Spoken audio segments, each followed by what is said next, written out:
Welcome one and all to another day, another week here at the Damage Report with me, Iadarola, and Francesca Fiorentini of the Bitchuation Room. Woo! John's wearing a Bitchuation Room shirt. It looks great on him. It does. Well, to be fair, it looks great on everyone. But if only you could find one, and I don't know where to. Bitchuationroom.com, people. Act like you know. That's my podcast. Thanks for plugging it up top. So good to be here. And if you guys want to tune in on tomorrow, Katie Hill, former Congresswoman, is going to be on the show. So very excited. That is fascinating. I had no idea that Katie Hill would be joining you. Yeah. It is no holds barred. You can ask about anything. Yeah. What do you want to? I mean, send me a question. Fascinating. Send me. I mean, I would be very curious what she thinks about her being pushed out with all that has come since then. Obviously, I would be interested. You almost never have someone in politics who leaves politics and then that's it. They're a regular person now. They just live a life. I'm curious, is that what she's going to do, or is she going to move to Katie Porter's district now? I mean, like running her. Right? I mean, she should, but she's getting, she like came from an activist background working with the unhoused population. So I think she's getting back into that. She's also a new mom. So there's a lot to get to in addition to everything that tomorrow represents, John, which I know we're talking about today. Yeah. You know what? Like, I know everybody expects, well, John's obsessed with certain things, and I get it. But for like a microsecond when you said everything that tomorrow represents, I thought, yeah, Wisconsin's Supreme Court is important. I think the election's significant, which it is obviously, but I'm assuming you're talking about the president being indicted. I am. He's not the president, but former. In our hearts. In our hearts, deep down. No, but like you just encapsulated what's wrong with the Trump media landscape, which is like he eclipses everything. He is constantly in the effing way, and we just need to get back to some semblance of real democracy. Exactly, yeah, and a better president. That's what I would like. But anyway, we are actually going to be giving you some updates on that. Tomorrow's D-Day. D is for Dick. He's one. He's going to be there. But anyway, it's for diaper. We had a diaper-related story last week, and I was very glad that you were not on that show. It involves conspiracy theories and Huggies. Anyway, so you should watch out, by the way. I know you have a little one. There's some stuff going on with those Huggies, let me tell you. God. Well, there's a new diaper story today because Ben Shapiro freaked out because apparently he found out about adults who wear diapers just as a thing and like adults who act like babies. So now he's all up in that. So maybe that'll be tomorrow as well. Sorry, I thought you meant that some older people need to wear them. He had never thought about that. No, you mean like recreationally? Okay. Yeah, I don't know. Sometimes you're on a roll with your work and you don't want to go to the bathroom. So what are you gonna do?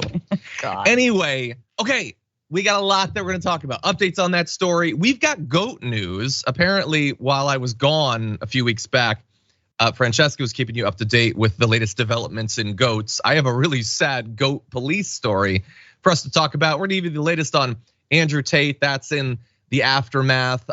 What the hell is going on with Twitter? And not, of course, Marjorie Greene's appearance on 60 Minutes, which was a thing that happened. So we're gonna talk about that and a lot of stuff. In advance of all of that, please hit the like button, share the stream, and you can send us comments, tweets, super chats, and Francesca and I will respond as we go. But with all that said, Francesca, you wanna get this thing going? I do. Let's do it then, but only because you're okay with it. New reports out just in anticipation of Trump being booked on his Stormy Daniels related case involving the classified documents scandal. There are actually developments on that. Apparently the Justice Department as well as investigators with the FBI have been accruing new evidence that I'm gonna say hints because I think we're supposed to legally, but like you get the idea. It's pretty strong when it comes to obstruction of justice. And I wanna dive into what they found. On top of everything that we already know, we know he did it, we know why he did it, but everybody is supposed to pretend that who's to say? We need to get into his frame of mind, his intent. That's what it's all about. Well, this evidence does get into its intent. So let's jump into what they found. They've gathered what they're calling new and significant evidence that after the subpoena was delivered, one of the early subpoenas to Trump to return the documents that he still had, Trump looked through the contents of some of the boxes of documents in his home, apparently out of a desire to keep certain things in his possession, according to people familiar with the investigation. Investigators now suspect, based on witness statements, security camera footage, and other documentary evidence, and security camera footage being included in there, I think is the most fascinating part, that boxes including classified material were moved from a Mar-a-Lago storage area after the subpoena was served, and that Trump personally examined at least some of the boxes.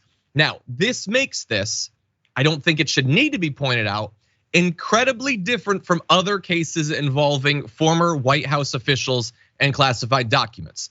Yes, from a 1,000-mile view, other people, including Mike Pence and Joe Biden, have their classified document scandals. But in none of those other cases is anyone alleged to have been asked to return them, to then go root through the boxes and then start hiding stuff.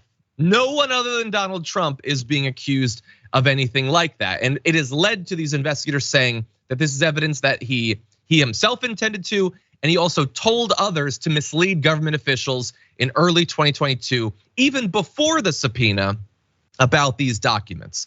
And again, any of these individual things by itself isn't necessarily a crime, but if the ridiculous legal hurdle that needs to be overcome is all about intent, him telling people to lie, him getting a subpoena and then hiding materials, I don't know what you need beside that to prove what his intent was. Francesca, Absolutely. What do you think? And what's incredible to me about what you just said is that you won't find that kind of clarity about the apples to oranges situation, Pence and Biden's documents versus Donald Trump's documents on places like NPR even, right? Where it's like, as soon as the Biden documents were discovered, it was like, well, everyone does take documents, and who are we to cast stones in glass house? You're like, oh my God, shut up.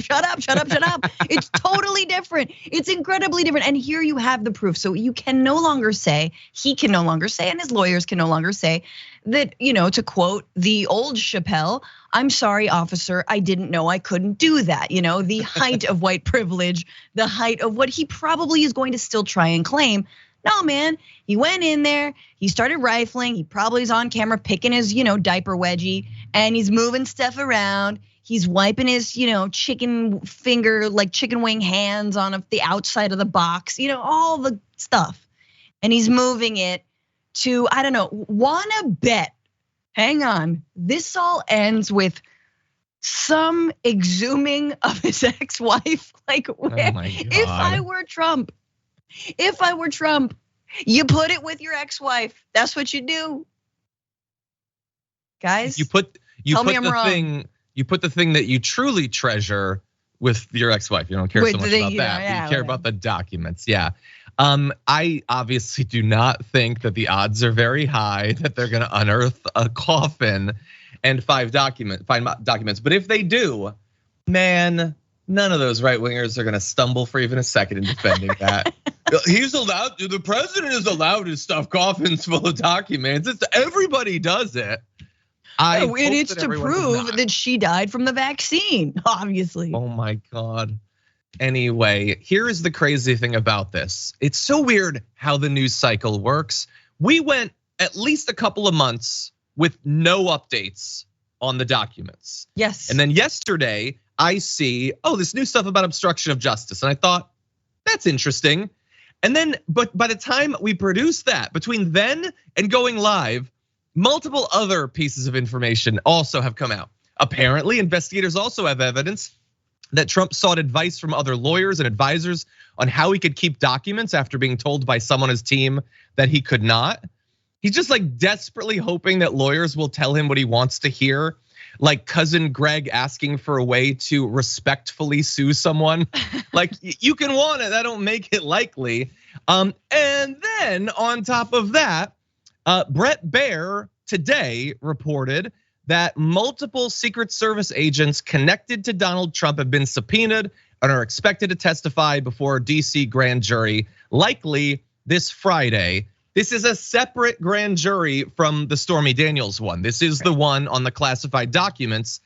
the Secret Service agents are the ones who've been around him in Mar-a-Lago, have seen when these boxes have been moved. They would know all about this. I don't know how much they can be like compelled in this particular way, but they definitely have the information. And maybe they sneak in a couple of questions about January 6th, maybe of the Secret Service member that he was choking in his effort to get to the White House. God, what a deep. I forgot that you get Secret Service agents after you leave office as president. Yeah. What a detail. You know what I mean? What if you were just like, imagine the Armageddon like drawing of straws that you had to go through to be like, please don't, please don't, please don't, please don't. Oh God, you know? No, and then, I don't. Oh. No, you don't know. Yeah, no. Anyway, the point being, remember, this is also a different grand jury than the Georgia election fraud grand jury. How many grand juries, how many awkward horse girls are we going to see? I love them all. I want more characters out of this. I want to know, we know roughly how many grand juries, but which will be the grandest of them all? Yes. When all is said and done. I don't know. I'm hoping Fulton, but we'll see. We'll see.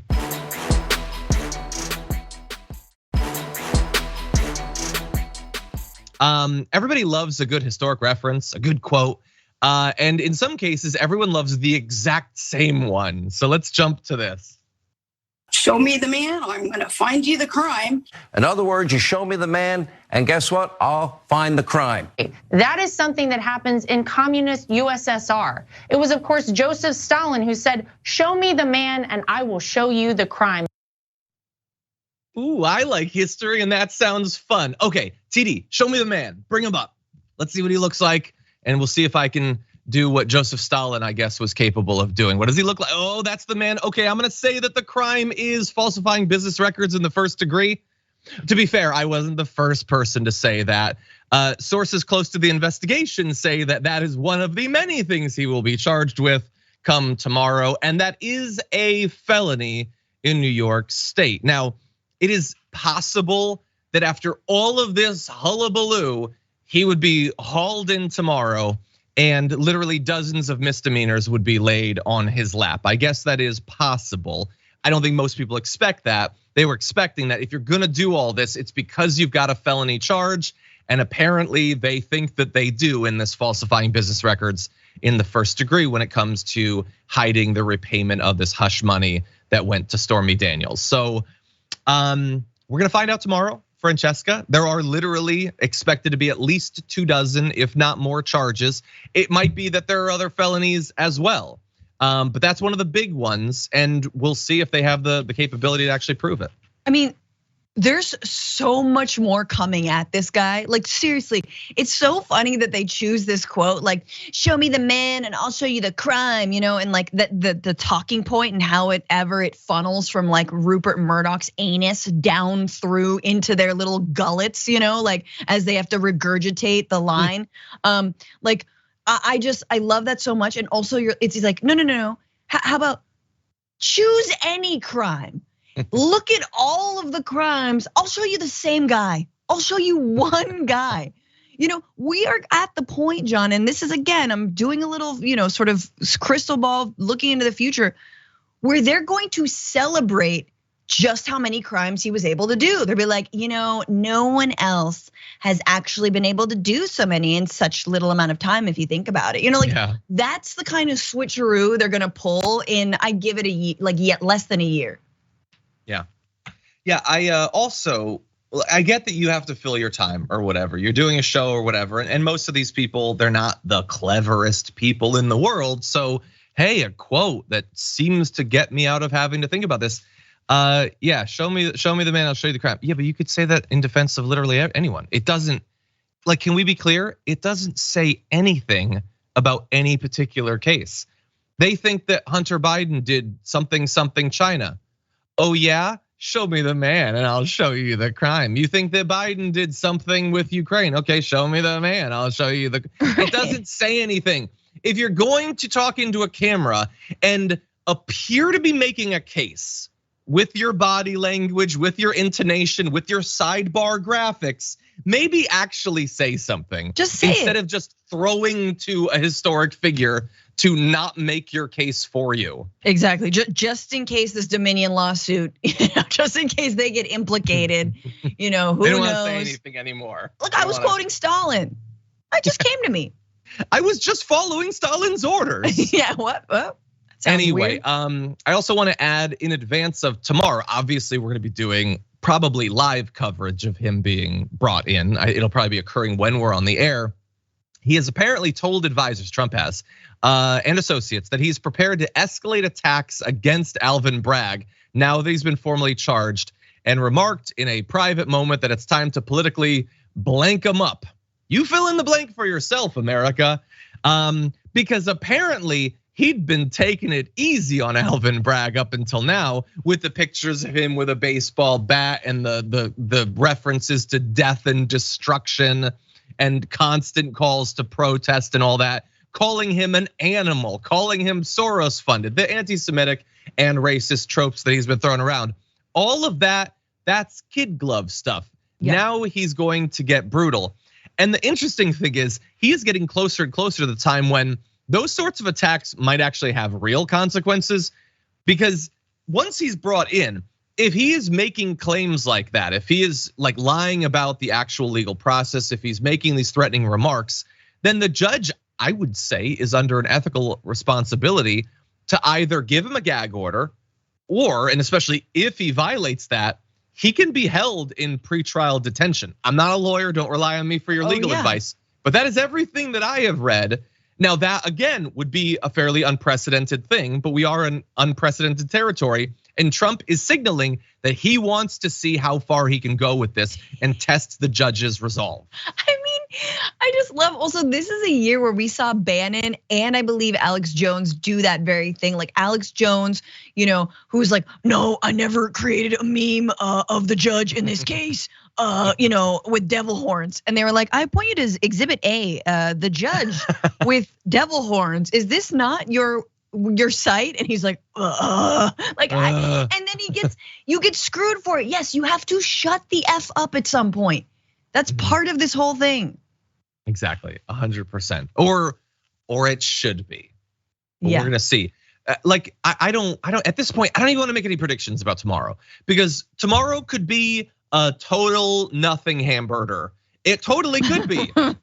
Maybe we barely even see him. He gets out of his car, he goes in. We don't get the mug shot. There's no major protests. He doesn't say anything crazy. He listens to his lawyers. And then tomorrow basically passes with nothing. Or tomorrow could be January 6th part 2. And Marjorie Greene could be on horseback with a Trump flag wailing away at people. I don't know.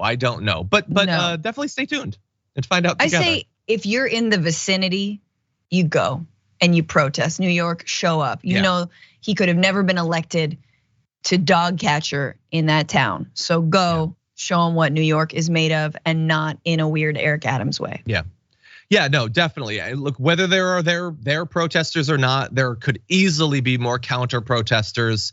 And I understand that counter protesting in that way, you might fear that with the way that the cops are, maybe you get charged with something. But if they do that, you say to them, yeah, you show me the man and I'll show you the crime. Are you kidding me? Anyway. You guys, what an exciting opportunity. You think front row seats? I would want to be there for that. I would. Yes. Yeah. You don't need to fly over there. You've already done your time in New York for protesting anyway. Oh, I know, it's true. Yeah, show me the Francesca and I'll show you the crime. Okay, with that said, there's one other aspect of this that I think is worth noting. Let's jump into this. If you're doing well because all of the things that I've done have brought you wealth and prosperity, or at least you're extremely comfortable, it would be really great if you could contribute to our campaign. You know how to do it.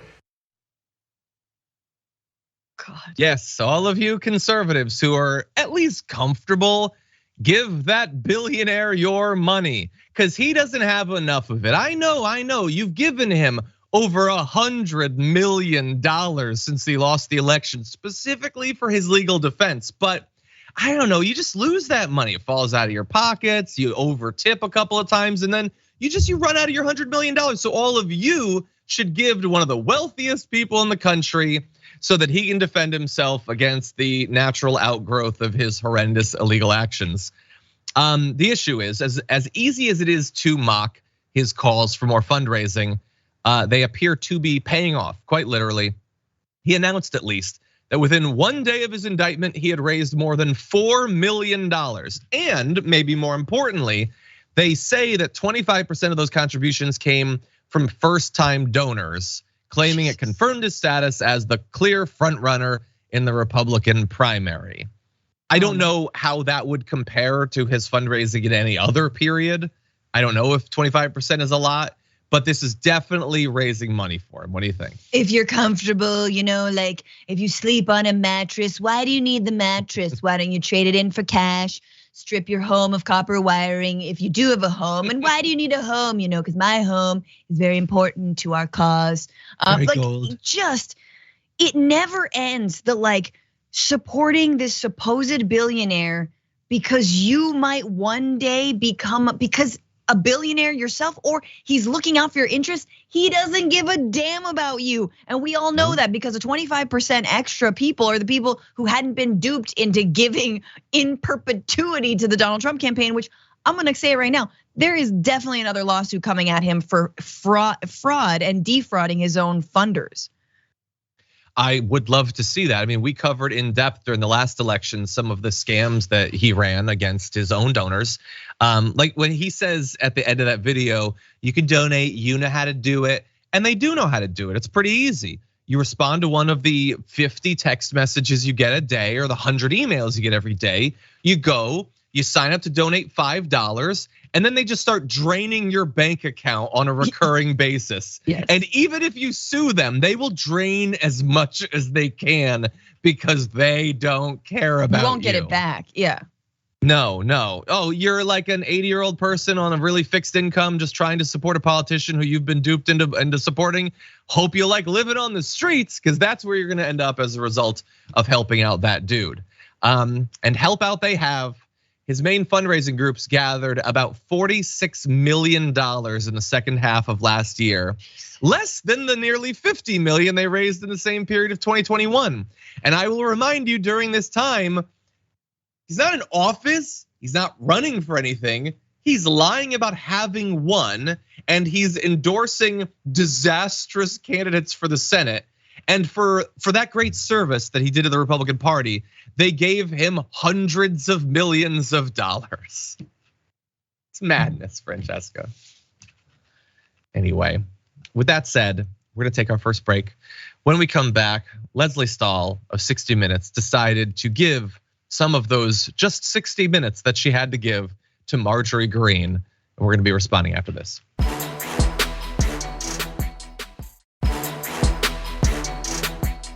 The best thing about that bumper from our social break into the full show is that our mics are hot. So everyone heard Francesca sneeze there. I tried to mute. Oh, okay. Well, good try, but I heard it. It was actually all I could hear. You should have done it when I was talking during the show. That would have camouflaged it a bit. There was one time I was at a movie theater and I started whispering something during a loud raucous scene, and then it cut off, and it was the only thing you could hear in the entire galaxy was me talking. It was so embarrassing. What was it? Anyway, how did they do the pew pew?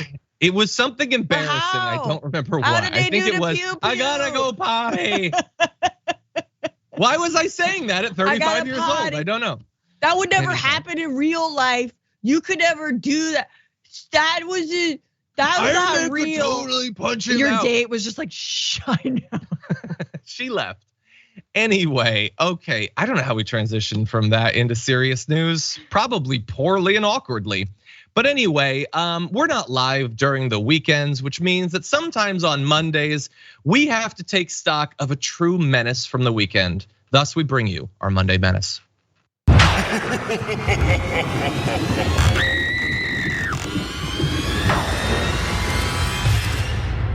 I don't know why, if you're Leslie Stahl of 60 Minutes, you're gonna give a platform to Marjorie Greene. But if you're gonna do that, at least use it as an opportunity to just read a series of insults at her. Yes, that is a good use of the time. MAGA Miss Piggy, Karen CrossFit, what else? That one's good.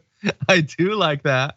Anyway, the issue was she just goes on for like 3 minutes. No, just go until she literally walks out of the studio. Have a list of 1,000. ChatGPT will just spit out insults. I'm gonna do it. Anyway, no, that was pretty good. By the way, that would be a great sketch. You should use that footage and produce that with you as well. Yes. Anyway, the issue was, as fun as that was, they did talk about some of what she represents as a member of the right. And I don't think that Lesley Stahl's take or follow-ups were up to the task of making it worth your while for her to have time in 60 Minutes. Certain parts of it, certain individuals surely don't deserve much respect, and I don't think they get much respect, as you could tell from the insults that were coming earlier. But anyway, yes, she believes it is quite natural that she should always be attacking. She also, as we'll get to in a later video, believes that any attacks against her are fundamentally unfair and you should stop it right now. But I love just asking her, like, are you like Trump? That is the only thing she wants viewers to take away, is that she is Trump in high heels. And look, we can debate whether she intentionally styled herself after Trump. I don't know. I don't think that she had to style herself in the way that like Ron DeSantis does by doing like Trump's hand motions. I think that Marjorie Greene is the real deal. She is just as crazy and ignorant and hateful as she would have you believe. Others have to put it on as a bit of cosplay. She's actually like that. But the idea that like that would be seen as a bad thing for her, that's all she wants in today's Republican Party. How was it to go through that many surgeries to make yourself look just as caveman-like as the former president? That must have been a big sacrifice for you, Marge. Like, seriously, no.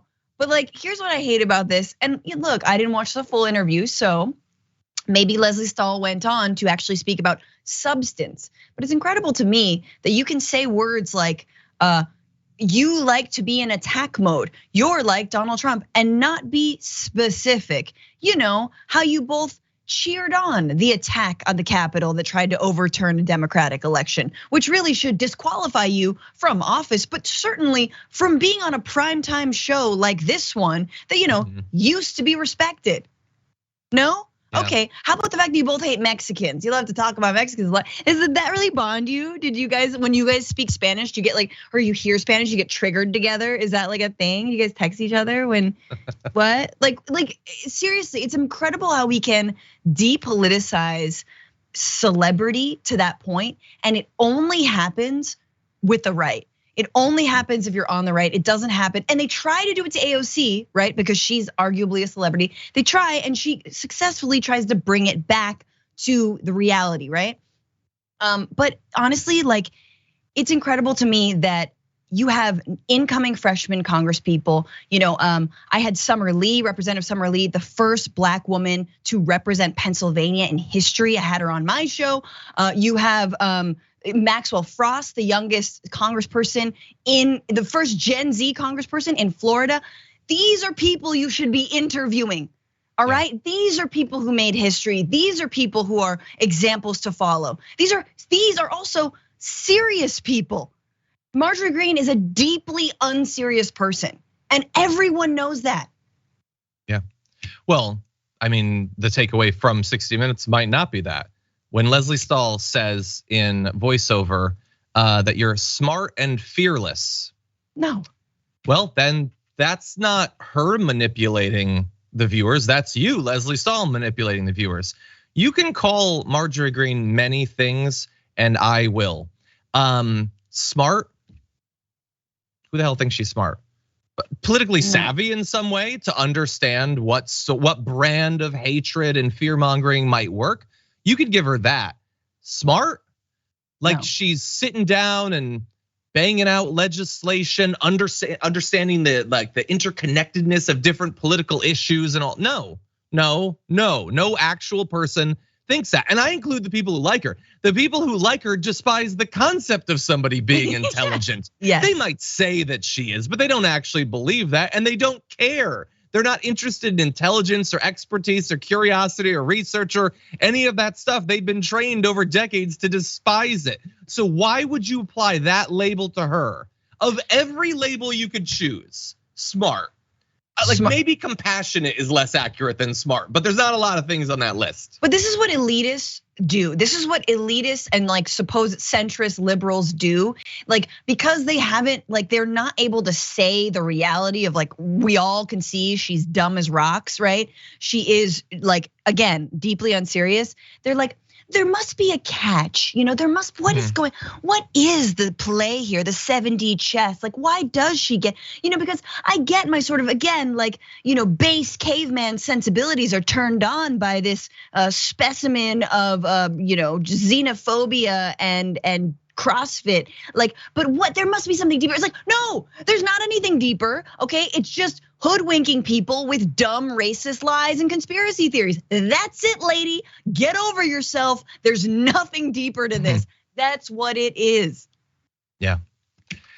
Anyway, look, they get into her hounding Parkland survivor. They get into her claiming that Democrats are pedophiles. She says on the show that Democrats are pedophiles. And there's like this minimal pushback from Leslie Stahl. It was like, why would you say that? And Green says, well, they sexualize kids by allowing these surgeries, which they don't, that doesn't happen. And even if they did, that's not what pedophilia is.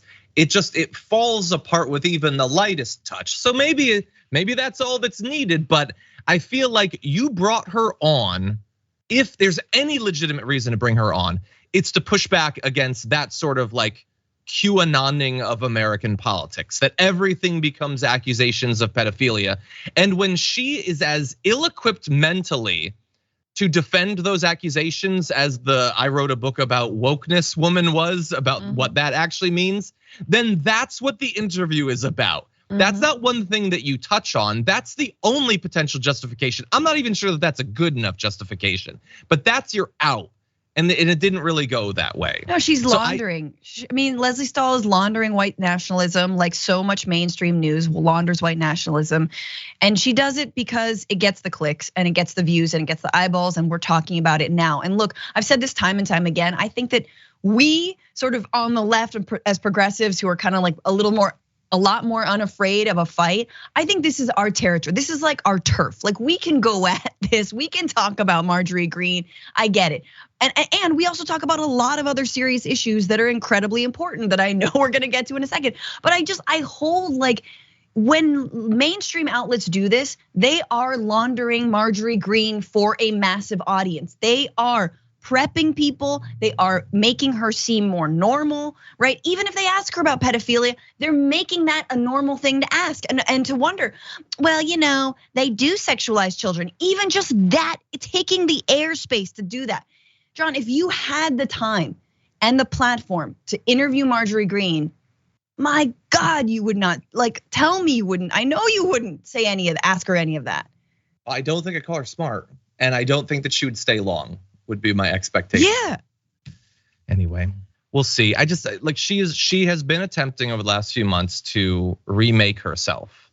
No, she is the, like, thumbs up to a bullet in Pelosi's head woman. She is the Jewish space lasers woman. She is the Islamophobia Holocaust comments woman. That is who she is.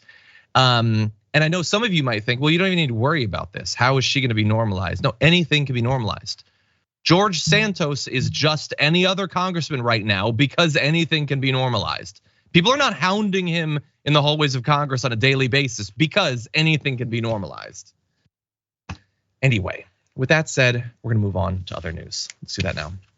Hopefully you're already aware that a big election is happening tomorrow in Wisconsin. And among other things, it is going to determine the future of that state's Supreme Court, which is going to be hugely consequential for a number of different issues, as well as potentially the future of Wisconsin and the future of our entire country. So we're gonna jump into a few different aspects of this. First of all, the final composition of the court, which hinges on this election, will ultimately decide the fate of their 1849 abortion ban. There's all these challenges that are ready to work their way up. And that means that either Daniel Kelly or Janet, I'm gonna say Protasewicz, I apologize if I brutalized that name. So that's conservative and a liberal. Technically, it's a nonpartisan position, but it's still politics. Can we not pretend that you're just a legal mind? No ideology. Anyway, they're both vying to replace a retiring conservative justice. Right now, the conservatives have a 4-3 majority, which means that this is going to determine it. And money has absolutely flooded this election. Polling has been interesting. I've been really digging into the polling. And as of March, the most recent polling, and it's not great, there's not a lot, had the Liberal up by a couple of points. There's been analysis of past iterations of runoffs in this case that seem to indicate that generally the Liberals do better in Wisconsin from March to when the second election actually happens. But considering that at the very least bodily autonomy is on the line, or I don't know, maybe throwing away the results of Wisconsin's presidential vote in 2024, I would really hope that if you are able to vote there, you do not leave anything to chance. Francesca, what do you think? I mean, I think we all got a really rude wake-up call in 2016 about just how much courts matter and how much the Supreme Court matters, how much district courts matter, how much state Supreme Courts, like all of this stuff is so important. And if there is no other reason to vote, it is this. It is purely this, and I do think voting is a tool. It is a tool to make sure, like, fundamental rights do not get rolled back and do not, we have a fighting chance. It's not necessarily gonna save us. We need so much more action. But in one fell swoop, you've seen through state legislatures, through Supreme Courts, I believe we're still awaiting whether Judge Kaczmarek is gonna overturn the legality of the abortion pill any moment now. They can completely undo decades, half a century of progress. So yeah, man, voting sucks. You gotta hold your nose. And sure, I don't know where this liberal judge stands on a lot of issues, but I sure as hell know that they will do better than basically taking us again to this Handmaid's Tale of a future past. Yeah, the conservative, by the way, doesn't want to say what his position is on abortion. Of course. Now he had a blog post where he referred to pro-choice organizations and politicians as promoting sexual libertinism. What? But he's probably changed. I mean, yeah, he was a full-grown adult, but now he's a judge. And again, when you become a judge, it's very important that you understand this. You no longer have ideology. You no longer have any bias. Now you are just the sum total of the many big books on the shelves behind you. You just go to them for all of your answers. You don't have any preferences in any of this. Anyway, reminder too that there was a bid to throw out around 250,000 ballots from Democratic strongholds back in the 2020 election, and that was dismissed by a 4-3 margin. So in theory, if this election had already happened at that point and gone the Republicans' way, then Wisconsin votes potentially could have been thrown out. The result could have been reversed. Now, again, individually, that wouldn't be enough for Trump to win, but they are trying to get this sort of situation going in all of the states necessary for the next time around. And so we live and die by these courts. And hello, the 2000 election. All right, the stopping of the count by the Supreme Court of the votes in Florida. Like, again, and it's just, we like to play fast and loose with this, but no, at the end of the day, yes, these stuffy, generally conservative, elitist a-holes usually are running our entire lives and have jurisdiction of our entire lives and can mean the difference between 8 years of a warmongering Republican who can throw our country into massive debt, and bail out all the banks, or Al Gore. Yeah, I didn't love Al Gore, but you think we'd be in a better effing place 20 years later? Jesus. I suspect, if I had to guess, I think that we would be. Anyway, that's tomorrow. So everybody, take the time. If you can vote, please go vote. Okay, with that said, we're gonna take our second break of the hour. When we come back, GOAT news, so don't go anywhere.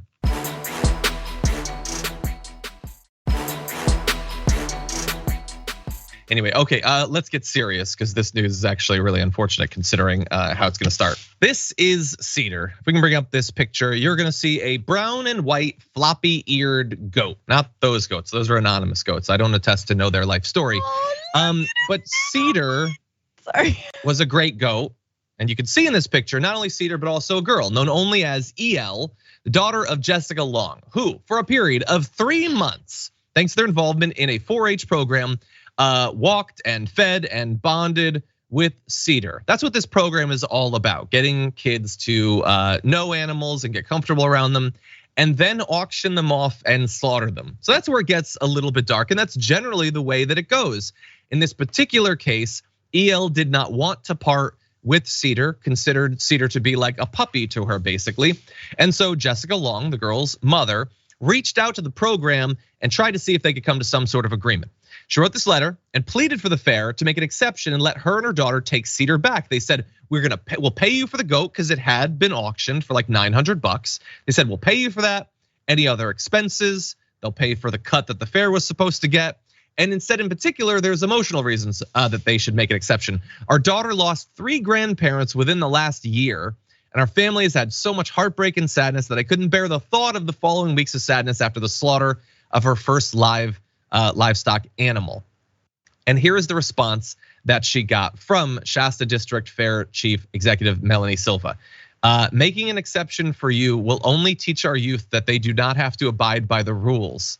Also, in this era of social media, this has been a negative experience for the fairgrounds, as this has been all over Facebook and Instagram. So your kid, in the wake of losing 3 grandparents, needs to learn a lesson. And also, we don't want to like do something that would reflect poorly on us online. So here's what we're gonna do. We're gonna call the cops, and they did. They called the sheriff's office. The sheriffs went and got a warrant. Then they drove more than 500 miles across Northern California on a goat hunt to find the goat, because they didn't know initially where it was. They had to search different locations. By the way, in the warrant, it gives them the same sort of rights that cops have in other sorts of searches, including the ability for deputies to, quote, utilize breaching equipment to force open doorways, entry doors, exit doors, and locked containers to search all rooms, garages, and storage rooms and outbuildings of any kind large enough to accommodate a small goat. And although the goat hunt was difficult, just imagine a Rambo movie, they did eventually find Cedar. They took Cedar and they slaughtered Cedar. That is what 4-H and the sheriffs did. Francesca? This story just crushes me on every single level. It is, it's truly what is wrong with this country, which this aggro BS toxic, like gotta teach you a lesson mentality that says the more pain and suffering and cruelty that you endure, you will somehow learn a lesson from that and become a thriving, beautiful, wonderful, super stable person, because everyone who's ever, achieved anything has always come from a terrible, multiple traumas. Like, no, that's not how anything works. That is not how psychology works. That's not how child development works. That's not how anything works. Teaching someone a lesson so they get, stronger. No, your program is terrible. Like, it's fine to understand how meat production works or how auctioning works or whatnot, but just this, and again, once again, guys, hashtag defund the effing police. Every single story, let's just say it. Defund the police. How do they have the time to go chase a goat down 500 miles to get what? John, there's an Elian Gonzalez photo of the goat, Cedar's just and there's a they can scream. Gun pointed at him. No, we have to laugh because it's just too terrible. It's terrible. Yeah, they really should have made a cops episode out of this, of them hunting it down.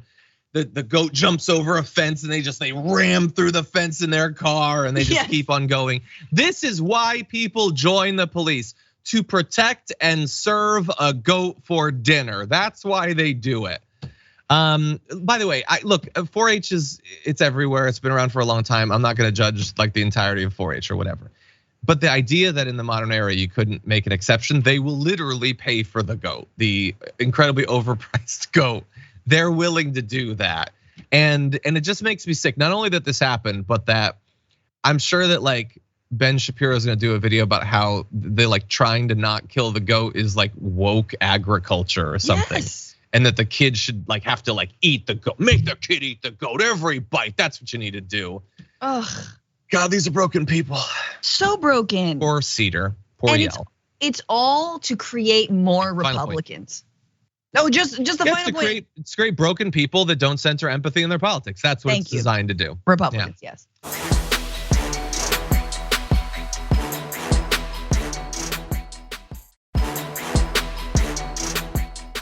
April 1st was supposed to be the day that all of the people who on Twitter had actually been verified, that they had to prove that who they are is who they are, were supposed to lose all that. And verification would now be the people who paid $8 a month to Elon Musk. It doesn't mean that they are who they say they are. It doesn't stop scams or impersonations, but that's all it was supposed to be. Well, in advance of that, a lot of celebrities and news outlets and companies were saying, we're not gonna pay you the $8, or for bigger companies, literally thousands of dollars a month for this.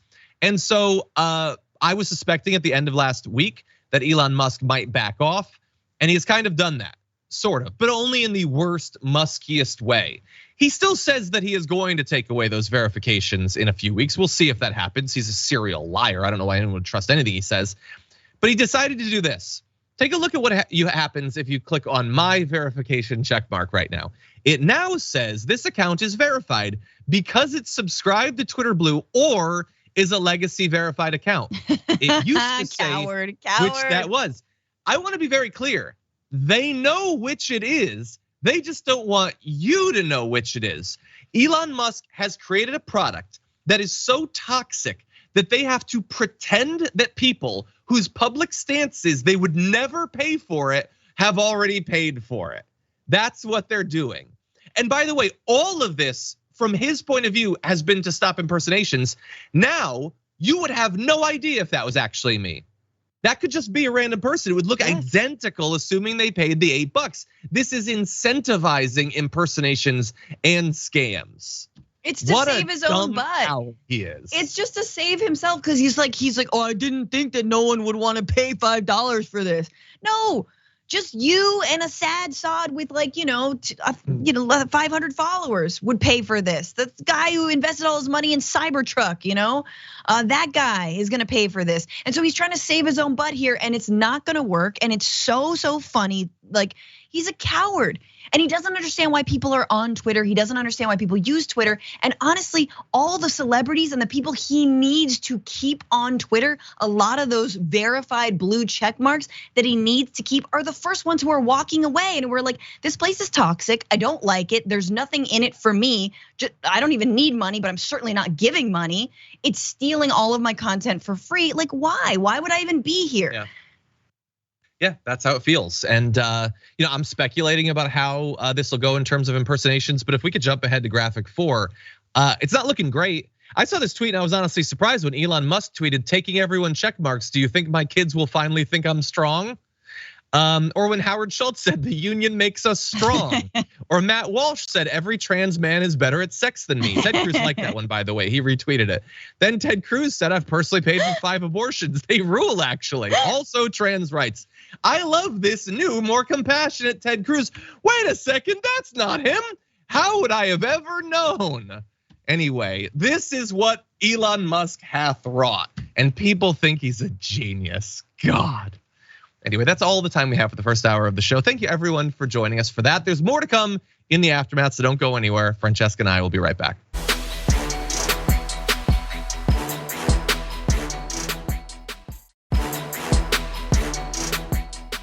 You did mention that you're having Katie Hill on tomorrow. Can you give us any more of a preview of what's gonna be going on in tomorrow's episode of the Bitchwation Room? I mean, we'll see where Trump's indictment is at. So we're gonna talk about that, maybe some live coverage. Also, talking to Katie Hill, we're also gonna talk about what's going on in Chicago in the mayor's race. So we're gonna have, I believe, Miles Kahn from In These Times who's been like writing about the campaign. Because it's huge, right? A former teacher and union member, Chicago's teachers union, versus the guy who basically, was the president of the Teachers Association or the School of Ed, whatever, Department of Ed. You know what I'm saying? Whatever. Ed something. Ed. Mr. Ed. He's call him Mr. Ed. There you go. Anyway, for that scintillating take, the Bitchuation Room tomorrow, 1 p.m. Pacific, 4 p.m. Eastern at Franny Fio on YouTube. Thank you. There might be a horse. Everyone tune in.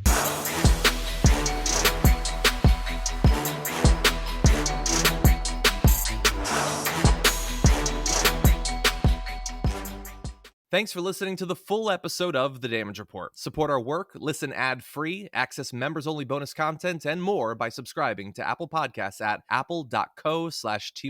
I'm your host, John Iadarola. I'll see you soon.